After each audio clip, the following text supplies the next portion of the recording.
Hi, I'm wearing this specially designed composer cam so that you can get a sort of composer's eye view of what it's like to be working on this new piece for Ensemble 360 and the Music in the Round May Festival that's coming up. Here we are at the computer, at the laptop. People will be aware now that music processing software is a thing. Perhaps they picture us composing at the computer, which is fair enough.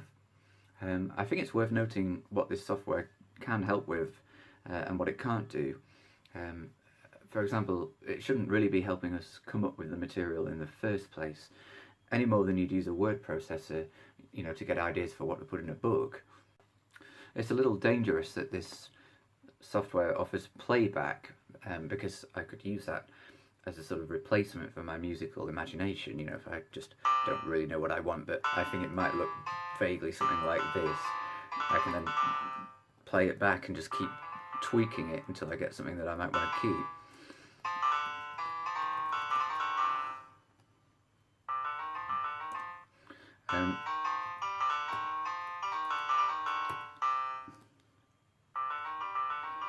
For me, this sort of thing falls short of being real composition, because this material wasn't sort of born in my mind's ear, in my musical imagination. I might just as well be sort of spamming random notes, just playing it back and keeping the bits that I like. It's certainly quicker. When you first start working on a new score in this software, the first thing you see is this. A page full of rests, because it works on the principle of deleting rests, replacing rests with notes. So I've put a couple of notes in the timp part here. This can lead you to feel like the aim is to just put notes everywhere. You see a lot of student compositions where they've given everyone something to do at all times, and the music's far too dense. Playback can also do that to you. It can make your music sound perhaps weedier than it really is, without a real human playing it. This can be frustrating, and it can cause you to start rage adding notes to these empty staves like I'm doing now. I don't really want these notes, but when I'm using the playback, it'll sort of temporarily make me feel like I've written something more full on. This is where the imagination is important. I need to be able to picture somebody playing this flute part and know that a human doing it will be captivating enough for that material to work on its own.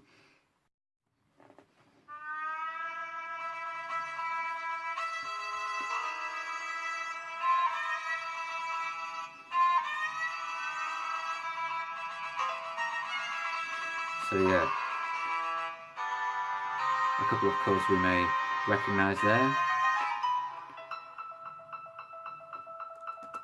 But apart from that little Shostakovich quote at the end, that whole passage sounds absolutely nothing like I'm hoping it's going to sound in real life. So where the computer does come in useful, of course, tidiness. These scores are far neater than what I would have come up with if I'd just put pencil to paper. And also extracting parts for the individual players. So here we see what the violinist will see. I can edit this as well. I no longer need a scribe to rattle off all the individual parts. This is just a quick fix. Of course, it may turn out that the violinist needs to see some of the other staves as well, but it's a good start. Finally, I can use it to check for errors. So these chords here I came up with away from the computer. I know exactly what they should sound like, but they're quite dense, so it's possible that I've input them wrong. So I can just listen back and check that all the pitches are correct. Here we are at the piano with some manuscript paper, and at this point I'm going to move the composer cam over to Beethoven here, who I've rigged up with the tripod. In a similar way to what I was saying about the laptop, the piano isn't quite a compositional tool, not in the sense of coming up with the ideas for you, at least. I can try stuff out at the piano, but I should have a reasonable idea of what it might be going to sound like before I do so, from my musical imagination. For example, I shouldn't just be kind of spamming random notes and chords until I find something I like. Also, I shouldn't be too guided by my own piano playing capabilities or the shape of the hands and the notes that just automatically want to fit under the hands. It's very easy to come up with stuff that sounds like this.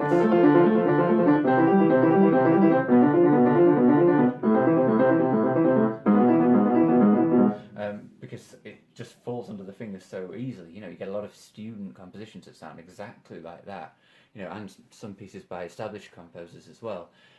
But the hand shape is really dictating that. You know, it may not actually represent what's best for the piece. What I can do at the piano is check the fine detail of complicated music that might be difficult to hear in detail in the imagination.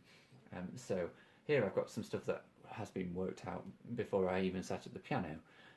We've got themes which I talked about in the podcast with Matt Hunt, themes that come from my own name. We've got an E, we've got H, A, D sharp, E, and we've got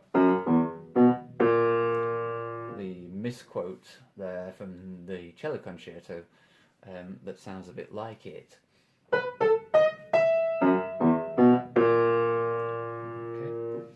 In brackets here you perhaps can't see this, but I've written DSCH stuff, and that refers to Shostakovich's name, Dmitri Shostakovich DSCH, which I'm using in a way that I don't think he tended to use himself, which is offsetting it by an octave or more.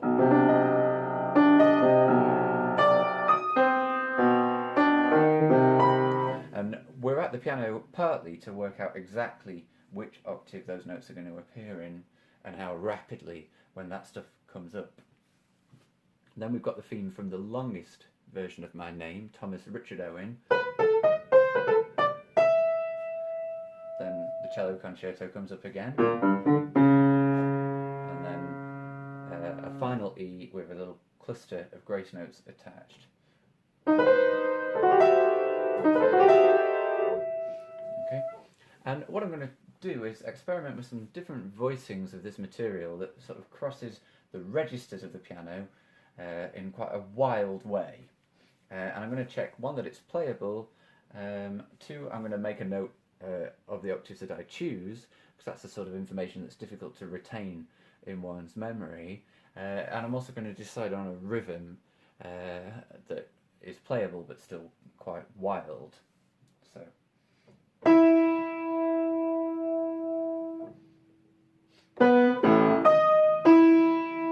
That doesn't sound continuous enough. That seems better.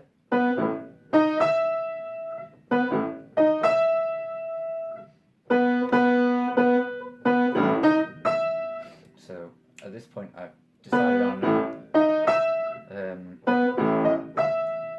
decided on a combination of registers to employ for these notes, and now I'm trying to feel a pulse, internalising a pulse, so that I can figure out where these notes will sit in a bar, rhythmically speaking.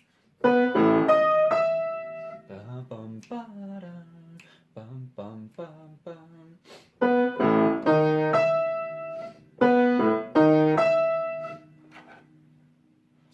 so I'm dealing with a combination of triplet crotchets and real crotchets notes that actually land on the beat.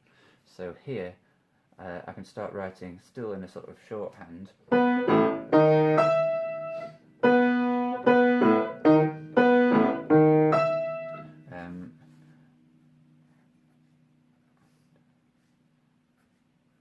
Making a note of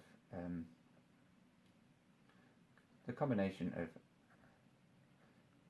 octaves used and the rhythm. So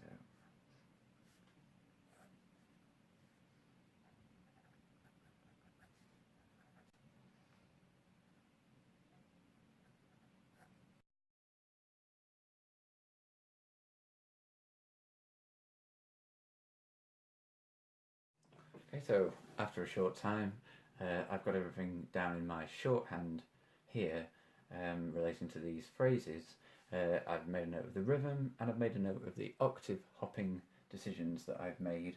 And there's enough here, believe it or not, to jog my memory when I'm at the computer inputting this in neat.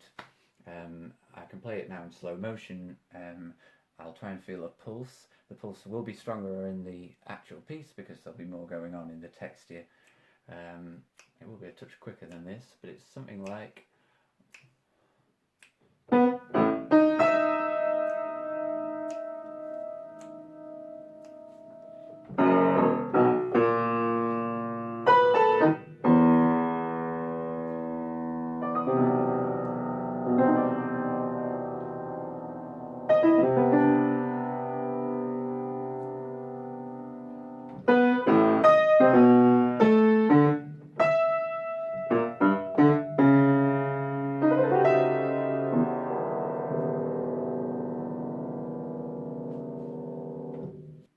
Now, I don't want to make it sound like I'm saying you can't use these instruments in an experimental way. You can get lots of ideas from just trying things out on the instrument to see what its capabilities are that might surprise you. For example, I was experimenting with some sympathetic resonance. Sympathetic resonance is where some of the strings inside the piano are allowed to vibrate by pressing the keys silently so that they continue to reverberate after a different chord has been struck. You get that interesting echo effect there. I was trying things out that I certainly couldn't accurately imagine what the impact of them would be until I tried them. And the amount of sympathetic resonance which I like is to press these black notes and then with the forearm as many white notes as possible in this direction. I've got about a quarter of the strings in the piano now free to reverberate, which gives me quite a nice echo effect, which isn't quite the same as putting the sustain pedal down. It doesn't even sustain the notes that I've actually struck.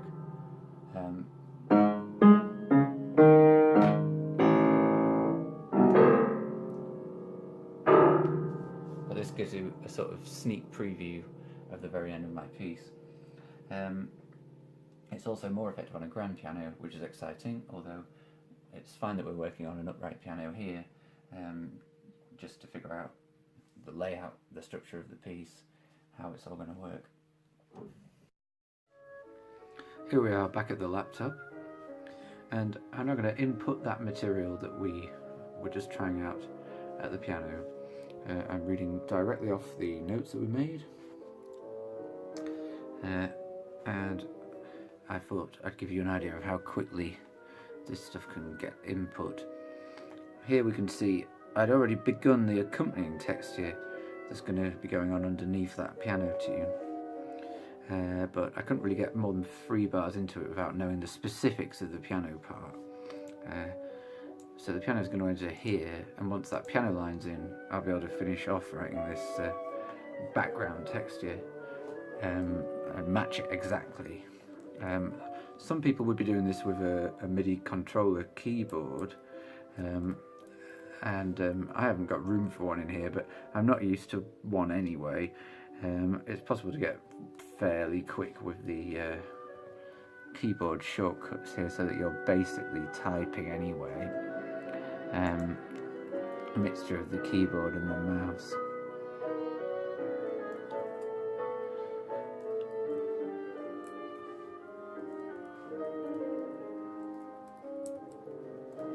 So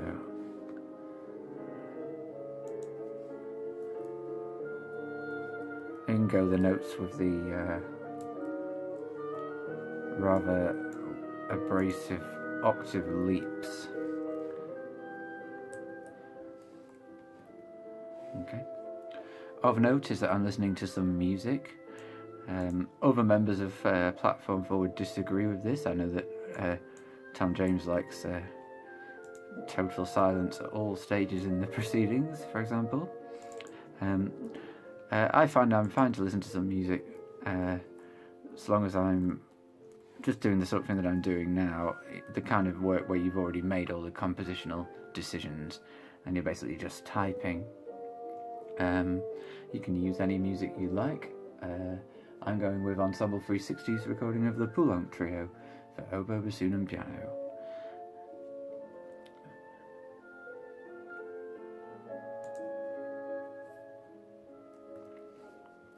So I'm going to crack on with this.